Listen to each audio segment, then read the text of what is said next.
Welcome back to the Scripture Reeducation Project. I'm your teacher, Sister Scholar. So we just discussed the events leading up to the Tower of Babel. Um, we're also going to backtrack a little bit today as to why we even got to this point. But before we do that, we're going to pray. So Most High, our Eloi, our Father, who art in heaven, please forgive us of all of our sins and transgressions. Thank you for this day. Thank you for all the breaths and the opportunities that have come with it. Thank you for the various anointings and giftings that you've given us. How allow us to have eyes to see and ears to hear in this day. Help us to be fruitful in all that you have given us, to bring about your wisdom, your word, the light, all of the things that you have placed in us in order to be able to have your spirit be made more profound in our lives each and every day.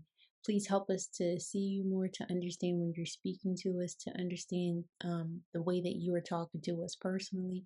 Help us to grow and to know into the knowledge of your word and your wisdom, and help us to be righteous, holy, anointed, and made whole through all that you are showing us and how you are speaking through us.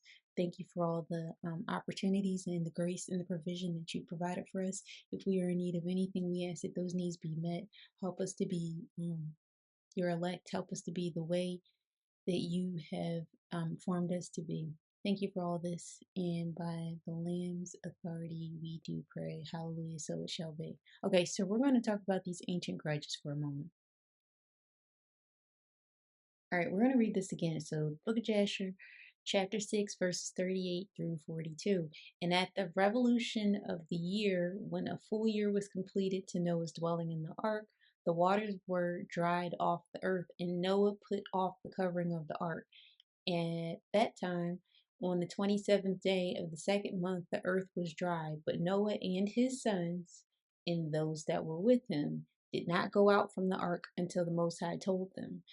And the day came that the Most High told them to go out, and they all went out from the ark, and they went and returned, everyone to his way into his place. And Noah and his sons dwelt in the land that the Most High had told them, and they served the Most High all their days. And the Most High blessed Noah and his sons on their going out from the ark, and said to them, be fruitful, and fill the earth, fill all the earth, become strong, and increase abundantly in the earth, and multiply therein. So remember, we had this conversation about how Noah and his sons weren't the only people, so to speak, if we want to use that word, that are on the ark. It's different than the animals, right? So we talked about those Genesis 6:4 people still being on the ark. But it says that everyone went to his place and his way. So the same stuff that they were doing before the flood, everybody goes back to doing that. Remember, Noah and his sons are living in righteousness prior to the flood. So they go back to doing what they've always been doing. Okay. But they need to be fruitful, fill the earth, and they're going to become strong upon it. All right, let's keep going. So we're going to come back to the Dead Sea Scrolls. So we're going to read two snippets from the Book of the Giants. We're going to read from the Book of Giants 3, and then we're going to jump over to the Book of the Giants 4. Okay. So then Oha, his brother, acknowledged and said in front of the giants, also saw something amazing in my dream last night. The power of the heavens came down to earth. Here the dream ended. Then all the giants and Nephilim became alarmed. And then we're going to jump down to the Book of Giants 4. But not. I found support to strengthen me. For my accusers, they reside in the heavens and live with the holy ones, and not for they are more powerful than me. So, just to recap, remember the giants started having dreams about the fact that their destruction was coming, but they noticed that in their dreams, their punishers, so to speak, were coming from heaven. And one of the things that they mentioned is that anything that was on earth they could fight, they could destroy, they were more powerful than. However, the holy ones, the ones that were coming from heaven, they weren't more powerful than them. They already knew that they couldn't take them down. Okay, those are the only ones that would be considered a threat to their power, were the angels that came from heaven that carried out the sentencing of their condemnations. So now we're going to jump back here to Josephus, right? Antiquities of the Jews, book 1, chapter 4, around paragraph 2. Now, it was Nimrod who excited them to such an affront in contempt of LOI. And then we're going to jump down. He also said that he would be revenged on LOI if he should have a mind to drown the world again, for that he would build a tower too high for the waters to be able to reach, and that he would avenge himself on LOI for destroying their forefathers. Okay? Like we said before, Noah's line was clean, so some of the forefathers that he's talking of shouldn't be in Noah's line. Okay? I'm not saying they're not talking about other people that may have died, but pretty much we kind of had the conversation about how it kind of looks like Nimrod was part Nephilim. Okay? And we'll discuss that as we go. All right, we're going to jump back here. Apocalypse of Adam, chapter 1, verses 9 and 10 in the Ethiopian Bible. It's also in the Pseudepigrapha, I believe, volume 1. The chapters are different, but the translations are pretty similar. Then the Most High will rest from his wrath, and he will cast his power upon the waters and give strength to his sons and their wives through the ark, along with the animals and the birds of heaven, which he called and released upon the earth. And the Most High will say to Noah, whom future generations will call Deucalion, behold, I have protected you in the ark along with your wife and your sons and their wives and the animals and birds of heaven, which you called and released upon the earth. I will give the earth to you and your sons. You will rule over it like kings, you and your sons. No seed will come from you of the men who will not stand before me in another glory. Okay, so a couple of different things. Deucalion is not Noah. From what I've been just preparing for this, it's another story, and we'll discuss that when it comes. But that's not the story of Noah. I think people put that in that place to try to make it seem like, oh, everybody has a flood myth, so this must be. We'll discuss that when we get there. But remember, Most High says to Noah he protected him in the ark, right? And that he and his sons will rule the earth as kings. But he says, none of your sons need to come before me in another glory. Like, you don't put any other powers before me. Don't put another God before me, okay? Keep your seed clean. Because that was one of the main things with Noah. Remember, when Noah was born was around the time that right before the Watchers started having children with women. So Noah's bloodline is very important. We're going to keep going. All right, still in the Ethiopian Bible, Apocalypse of Adam, we're picking up at verses 11 through 14. Then they will become like the cloud of the great light, men who have been cast out from knowledge of the great eons, and the angels will stand before Noah in the aeons.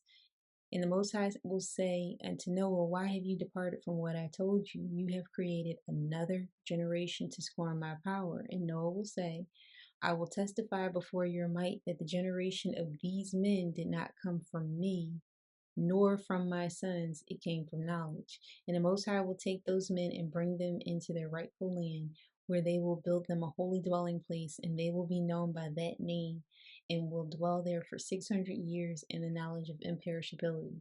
The angels of the great light will dwell with them. No evil deed will reside in their hearts, but only the knowledge of Eloi. And Noah will divide the whole earth among his sons Ham, Japheth, and Shem, and will say to them, my sons, listen to my words. Behold, I have divided the earth among you, but serve Eloi in fear and in slavery all the days of your life. Let your seed not depart from the presence of Almighty Yah. Okay, so listen here. We've already read this previously, but this is what happens. He says that these entities do not come from me or my sons. Okay? And then the Most High says, okay, I'm going to remove them, talking about Noah and his sons, and he puts them in a holy dwelling. Okay? I'm going to bring it all together. We're going to keep going.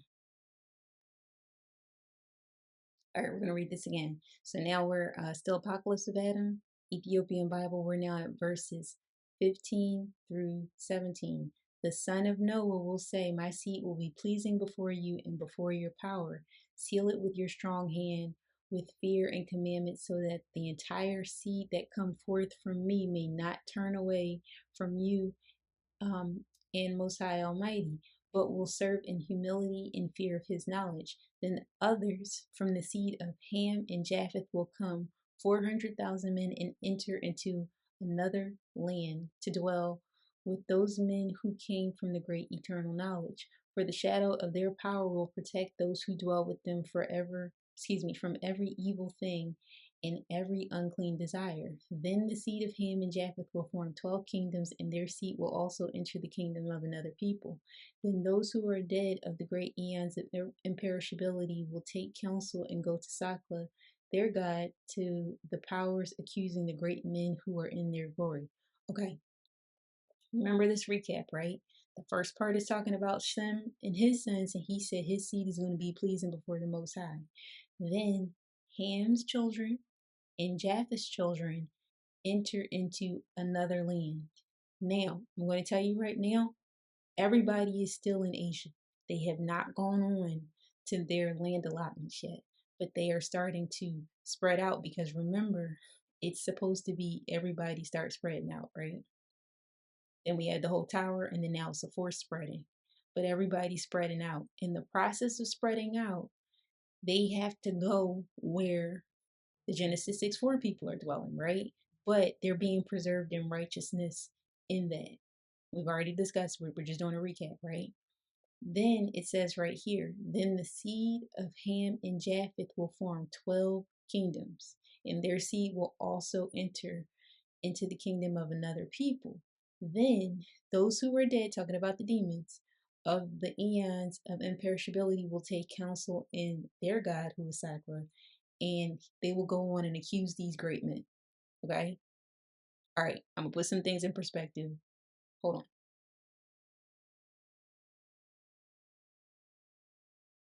Okay, so we're still in Apocalypse of Adam, verses 16 and 17. We're going to look at them a little bit closer, right? So this is how it's broken up so we can follow what's happening. So it says, I'm putting here these generations. So generation 3, which would be Noah's grandsons, it says, then others from the seed of Ham and Japheth will come, 400,000 men, and enter into another land and dwell with those men that came from the great eternal knowledge, right? For the shadow of their power will protect those who dwell with them from every evil thing and from every unclean desire. The seed of Ham and Japheth will form 12 kingdoms. Then it says, after that, which would be the fourth generation, would be Noah's great grandsons. It says, in their seed, talking about the previous generation, will also enter the kingdom of another people, meaning a land that's not their inherited land. Okay? So this is how it goes. This is just how my brain works and how the Father has my brain work. Okay? So we'll say the first generation post flood is Noah, right? His children are Japheth, Ham, and Shem. We know that, right? That's the second generation. So that would be Noah's sons. Okay? We know Shem is Melchizedek. Then it says in the third generation, right here on this chart, that's the generation that disperses out. That's for the most part. That's the generation that disperses out amongst everybody else. Okay? Then that generation has children, and that generation, that fourth generation, is when stuff starts going awry. So the second generation was righteous. The third generation starts going off a little bit. By the time we get to the fourth and the fifth generation, we got some problems. Okay?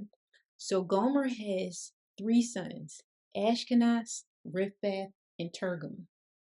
They go on to have children with the fallen seed.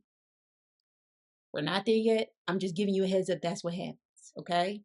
Then we already talked about Nimrod's his bloodline being iffy, and Canaan or Shelah in the house of Shem was the one that started reading the writings on the wall and taking knowledge and stuff, the forbidden knowledge and all that kind of stuff after his father, Arphaxad, taught him to read and write.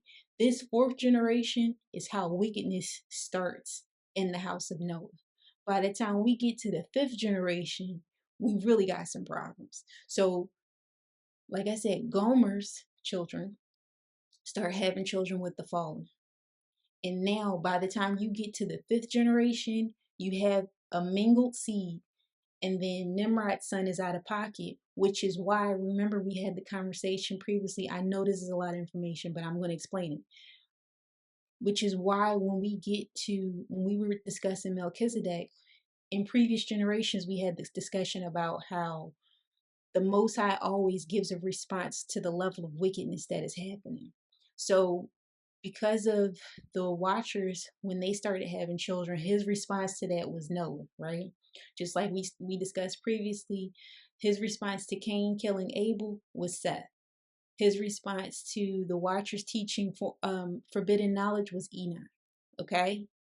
His response to the wickedness that's happening in the fifth generation is Eber, which is why Eber becomes Melchizedek later. Okay? Now, Eber's name means the one that passes, and then it also means anger, and then it also means the one that passes, and it also means like to cross over. His name has a lot of different meanings. But remember, we read previously that the Most High took them into another land. They crossed over into another land, separate from what was going on. Okay? I'm not going to cover the seed of Gomer in this episode. I am going to cover it. It's either the next episode or after. But I'm telling you, this is what happens, and we're recapping this in order to understand this ancient grudge and why the whole Tower of Babel thing comes about. All right, we're going to keep going.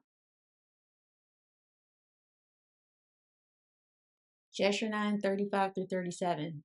And the Most High smote the three divisions that were there. He punished them according to their works and designs. Those who said, "We will ascend to heaven and serve our gods," became like apes and elephants. And those who said, "We will smite the heaven with arrows," the Most High killed them, one man through the hand of his neighbor. And the third division of those who said, "We will ascend to heaven and fight against him," the Most High scattered them throughout the earth. And those who were left amongst them, they knew and understood the evil which was coming upon them. They forsook the building, and they also became scattered upon the face of the whole earth. And they ceased building the city and the tower. Therefore he called that place Babel, for the Most High had confounded the language of the whole earth. And behold, it was east of the land of Shinar. Okay, so we read this again. So remember, the first group, they said they were going to ascend into heaven, and they were pretty much going to put their idols up there. Okay. The next one said that they're going to try to have a war with heaven, and then they end up killing each other. Okay. The next one goes up, and they said that they're going to just ascend up there and they're going to fight the Most High directly. And then they end up scattered. And then there's another division, pretty much. There's four, but the scattering part kind of gets split up, where the rest of them, they realize that they shouldn't have been doing what they were doing, and they end up scattered. Okay. So we're going to come back to this. All right, we're going to read this again. Pseudo-Philo 3:9. And the Most High said, "I will never again curse the earth on man's account, for the tendency of man's heart is foolish from his youth. And so I will never destroy all living creatures at one time as I have done. But when those inhabiting the earth sin, I will judge them by famine, or by sword, or by fire, or by death, and there will be earthquakes, and they will be scattered to uninhabited places. But no more will I destroy the earth by water of the flood. And in all the days of the earth, seed time and harvest, and cold and heat, and spring and fall will not cease day and night, until I remember those who inhabit the earth, until the appointed times are fulfilled." We're going to touch on this for a second.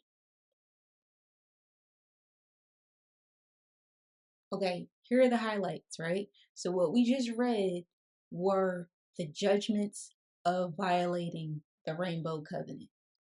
His side, he said he's not going to send a flood to flood the entire earth.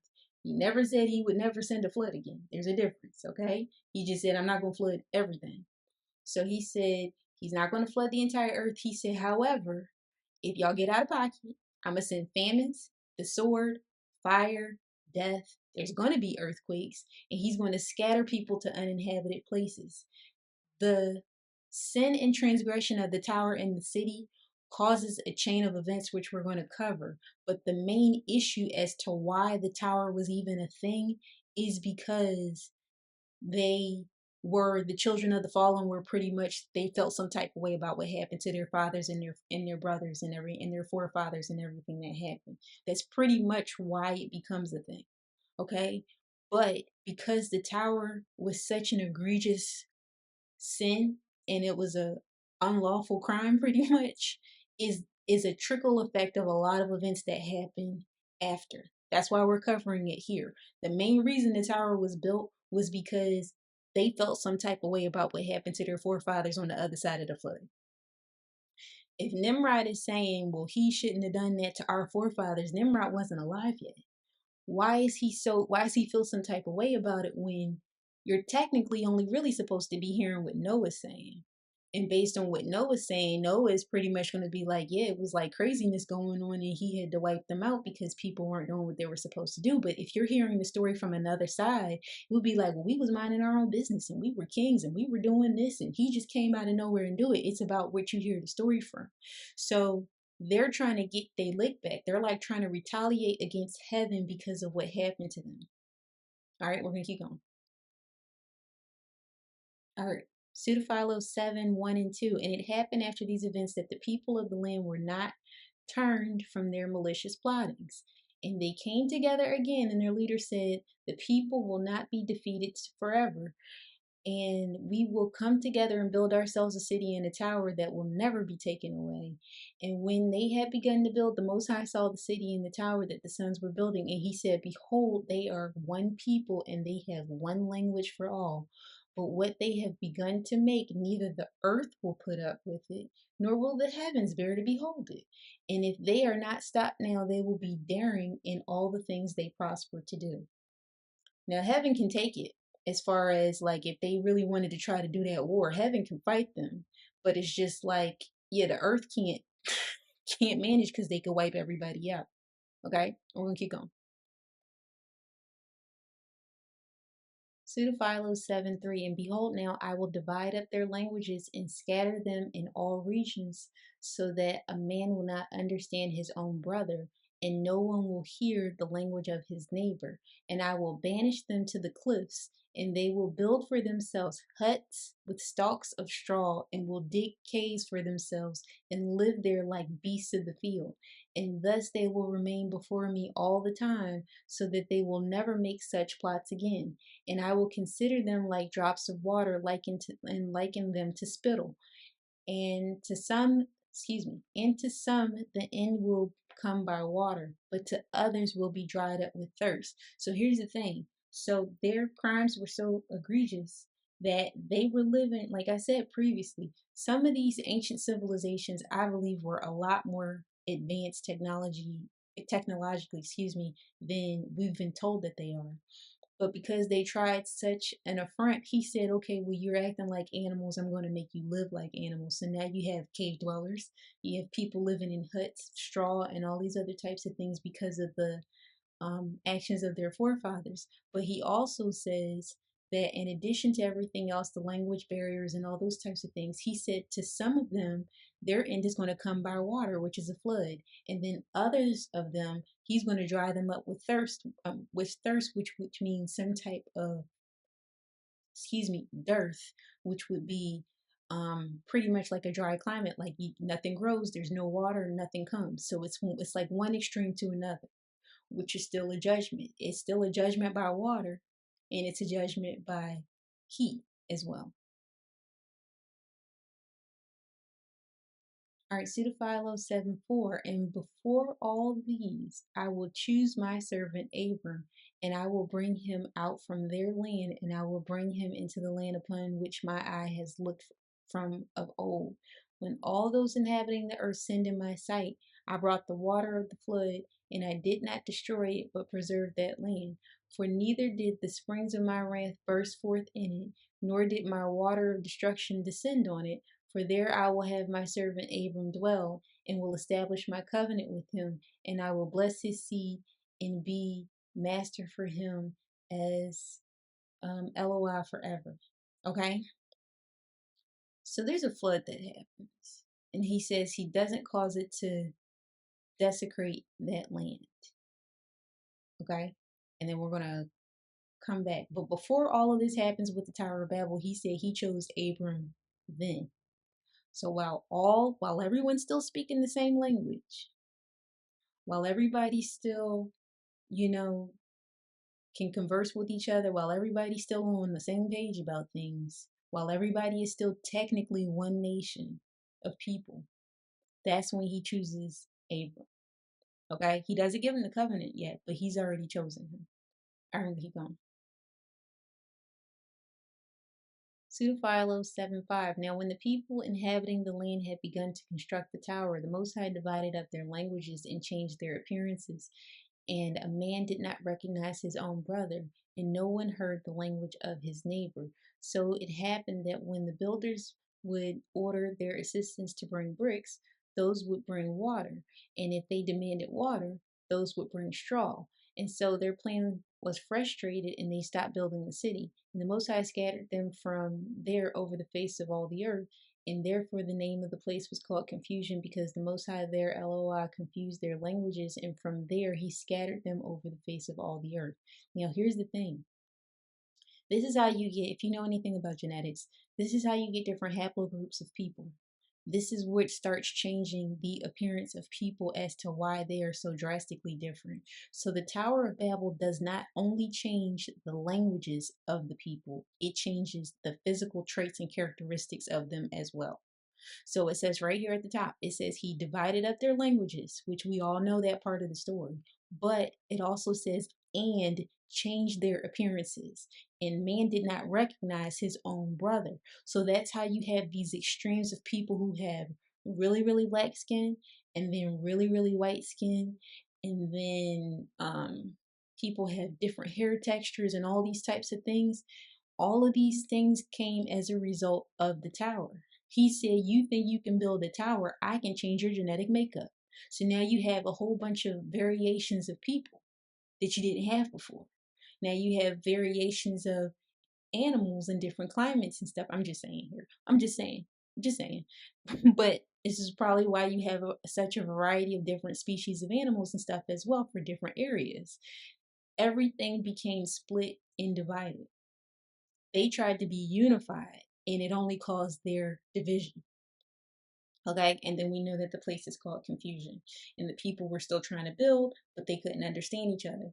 But this passage right here is why people physiologically look different. The Tower of Babel was a lot more than what we've been told it was. Okay, and we're going to end here, and then we'll pick up next time. I know this was a lot. I had to cover all these things because it's going to make sense in the next few episodes.